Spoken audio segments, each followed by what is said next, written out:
It's 11:14 in the morning. You've been at your desk since 8:30. You started strong. The first hour, maybe 90 minutes, felt sharp.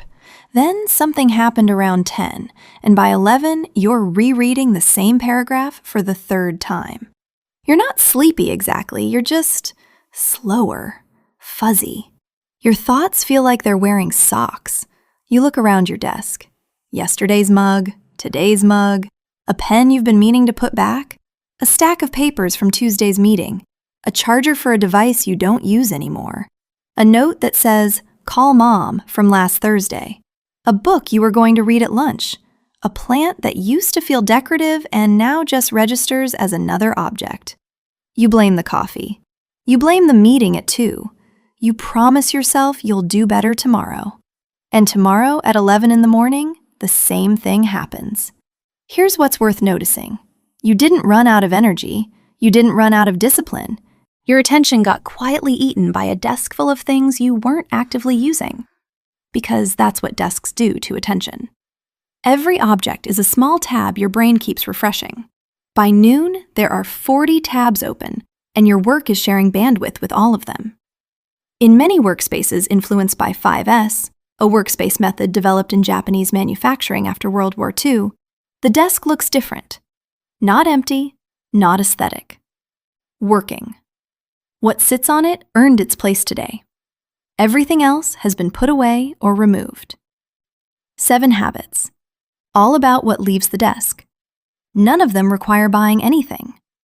Here's the model that makes the rest of this video make sense. Your attention is a fixed budget for the day. It gets spent on 2 things: the work you're doing and filtering out everything else in your field of vision. There isn't a third pool. Whatever your environment takes, your work doesn't get. The default Western desk operates on a principle of everything I might need should be within reach, which sounds sensible, which is why nobody questions it. But the effect is that every object visible from where you sit, the mug, the papers, the cable, the note, is a small item your brain has to categorize as not relevant right now, over and over again throughout the day. Each categorization costs a tiny amount of attention. By 11 in the morning, thousands of these micro-decisions have added up. That's the fuzziness you can't explain. The alternative model comes from a Japanese workplace methodology called 5S. The first step is seri, which roughly translates as sort, but really means remove what doesn't earn its space today. Not what might be useful, not what once was useful. What earns its space today. Everything else goes elsewhere. Not thrown away, just not in your visual field while you work. The math is straightforward. Fewer objects to filter equals more attention available for the task. Not by any specific percentage, the effect varies by person and day, but the direction is real, and most people feel it within about 3 days of trying it. This isn't a productivity system, it's a subtraction system. You aren't adding a new tool or a new app. You're removing the friction the room was silently generating. And that's a completely different kind of intervention than the ones most workspace advice suggests. Habit 1. Papers from earlier this week. Every desk has them. A printout from a meeting on Tuesday, notes you took in the morning, a receipt you meant to file, a form you started filling out and got interrupted on. They're not urgent enough to act on. They're not disposable enough to throw away. So they sit there, and every time your eyes pass over them, your brain reads them, decides again that they're not for now, and moves on. The mechanism is called an open loop. An unresolved item in your visual field acts as a low-grade cognitive tab. It doesn't take much attention individually. 6 papers take 6 times as much. 15 papers take 15 times as much. The adaptation is one rule. Papers that aren't part of what you're doing right now go into one of 3 places. A handle this week tray outside your immediate sightline, a filing spot, or the recycling bin. Not on the desk, not next to the laptop, off the working surface. Most people who try this notice within a day that the desk feels quieter. It's the same desk. What changed is what your brain was doing with it. Habit 2. More than one drink vessel. Look at your desk right now. Odds are there's yesterday's coffee mug, today's coffee mug, a water bottle, and possibly a glass from last night. This is the most predictable form of desk clutter in the world, and it's the one nobody notices until you name it. The mechanism is the same as the papers, but faster to see. Each container is a tiny reminder. I need to take this to the sink. I need to refill this. Is this still safe to drink? None of those thoughts individually matters. Cumulatively, they're a background loop that runs every time you glance sideways. The adaptation is a rule, one drink vessel at a time. When you refill, you rinse. When you switch from coffee to water, the coffee mug goes to the kitchen. This isn't about hygiene. It's about not having 3 low-priority decisions living in your peripheral vision while you try to write. You'll notice this one immediately.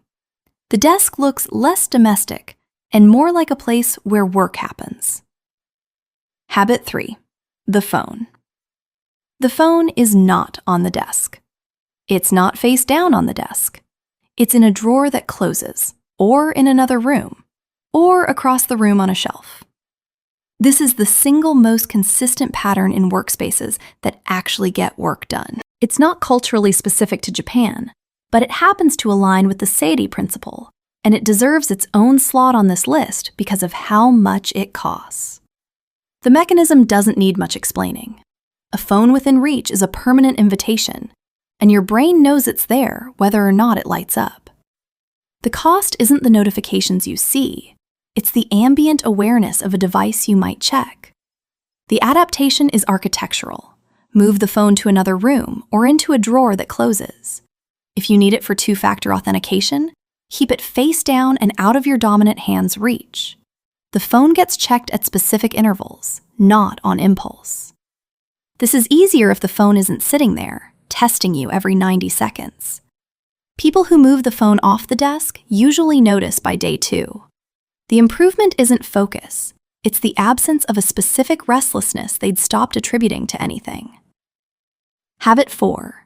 Chargers and cables not currently in use. Look under your monitor and behind your keyboard. There's probably a nest of cables. A charger for the old laptop, a USB cable that goes to nothing you can identify, a phone cable, an HDMI cable, a charging brick with no cable attached. They accumulate silently. Most of them you haven't used in 6 months. The mechanism is that visible chaos, even if you've stopped noticing it, is still visible. Your visual system processes cable tangle as complexity. Complexity as background lowers your baseline capacity for handling complexity in your work. This isn't dramatic. It's a small tax you pay every day. The adaptation is one afternoon of cable audit. Every cable not currently connected to something you use daily goes into a labeled bag in a drawer or a closet. Not gone forever, just not visible. If you don't reach for it in 3 months, you can throw it out without regret. The change is atmospheric more than functional. The desk stops looking like a workspace that's been slowly buried. Habit 5. Tools from other projects. The sticky notes from the last project. The notebook you were using in July. The USB drive from a presentation you gave in September. The reference book from the report you finished. These aren't in-use tools. They're the fossil layer of previous work sessions. The mechanism is context contamination. Every object on your desk signals to your brain what this workspace is for. When your desk contains items from 4 different projects and 2 dead ones, your brain doesn't know what mode to be in. Every context switch, even a subconscious one, costs attention. The adaptation is a weekly clearing. Every Friday or Monday morning, tools from projects you're not currently working on move to a labeled folder, a shelf, or a drawer. When you come back to that project, you retrieve them. In the meantime, they don't share your desk with today's work. The desk after this looks smaller. It also feels sharper. It's about one thing again. Habit 6. Decoration you stop seeing. The photo. The mug from that conference. The little figure your kid made you. The plant you meant to water. The small candle. The award. These sit on your desk in the makes me happy category, except they no longer do because you stopped seeing them years ago. They've become visual wallpaper. The mechanism is subtle. Objects that started as intentional decorations turn into background noise within a few weeks. Your brain filters them out actively, which means it's spending small amounts of attention filtering, even when you feel nothing about the objects themselves. The love faded. The filter cost didn't. The adaptation is a test. Look at each decorative object on your desk. When did you last actually notice it? Not glance past it, but see it. If the answer is more than a month, move it somewhere else. A shelf, a different room. If you find yourself missing it in 2 weeks, bring it back. Most things you won't miss. What you keep are things you actually see. And things you actually see stay meaningful because they haven't been ground into background. Habit 7, the just-in-case materials.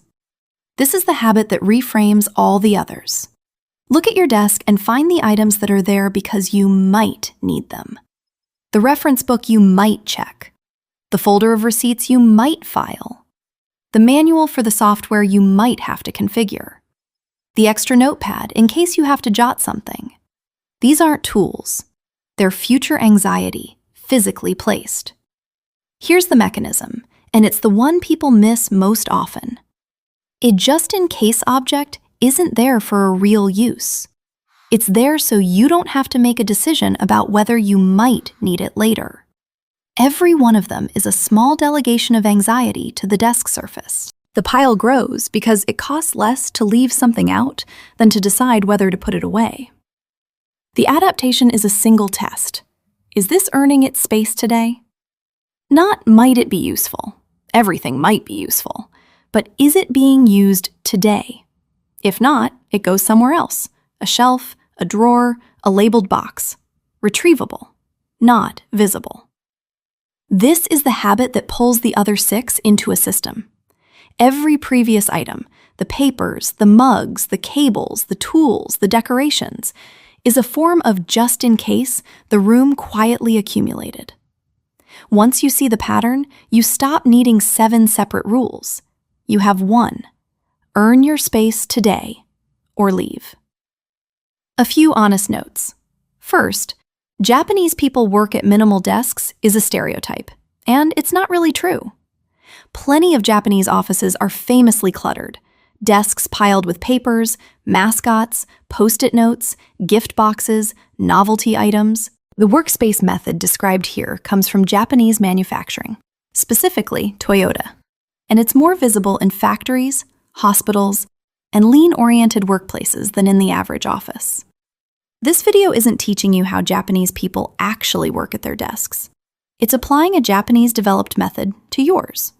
Second, some jobs genuinely require a lot of things within reach. Designers with reference materials, doctors with tools, chefs with ingredients. If your work needs a specific set of visible items to function, the goal isn't to hide them. It's to have exactly what you need and nothing more. The principle scales down more gracefully than up. Third, the phone rule is easier if you don't run your professional life through your phone.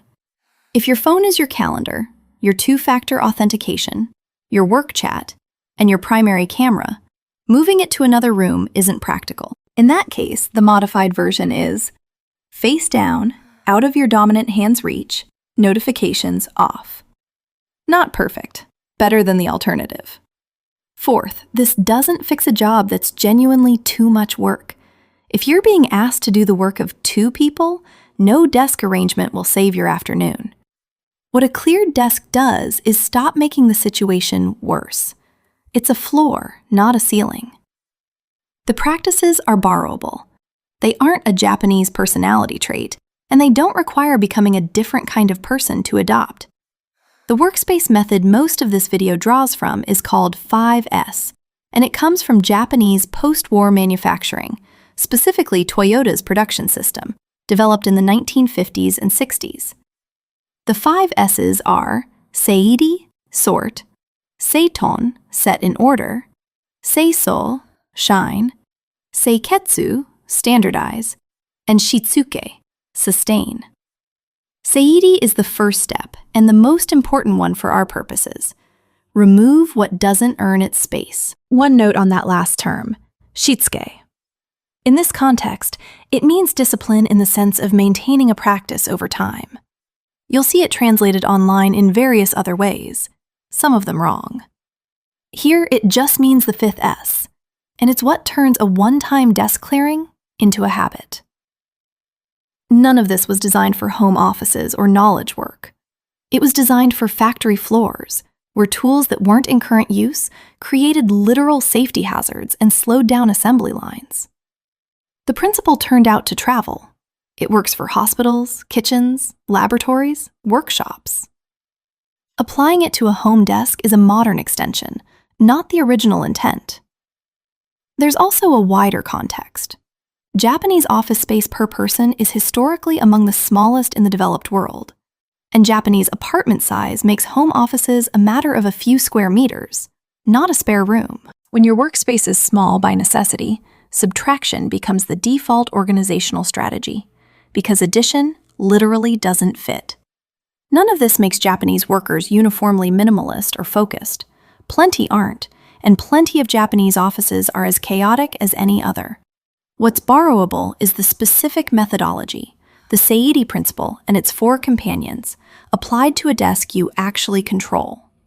If you do one thing after this video, do this one. Right now. Not tonight, right now, before you finish this video. Look at your desk and remove everything you haven't actively used today. Not decorated, not organized, removed. Off the working surface, into a drawer, onto a shelf, into a box, into the recycling bin. Don't think too hard about it. You'll rescue anything you actually need within a day. The point of the fast version is to see, physically, how much of what was on your desk was earning its space today. For most people, the answer is about 15% of it. This week, at the end of every workday, do a 2-minute reset. Clear the surface of anything that isn't part of tomorrow's work. Cups to the kitchen, papers to their spot, tools back to their drawer. 2 minutes, timer on. By Friday, notice how you feel at 11 in the morning. Not perfect, not transformed. Just noticeably less foggy than you used to be by then. That's the room giving back the attention it was taking. That 11:14 in the morning we started with, the same paragraph 3 times, the socks on your thoughts, the mug and the papers and the cable. None of it was you running out of energy. It was a desk that had been quietly taking a small tax on your attention since 8:30. Clear the surface. Do it once fast. Do it once at the end of every day. See what your Friday feels like. If this was useful, there's another video on how Japanese kitchens stay clean without anyone really cleaning them. Same principle, different room.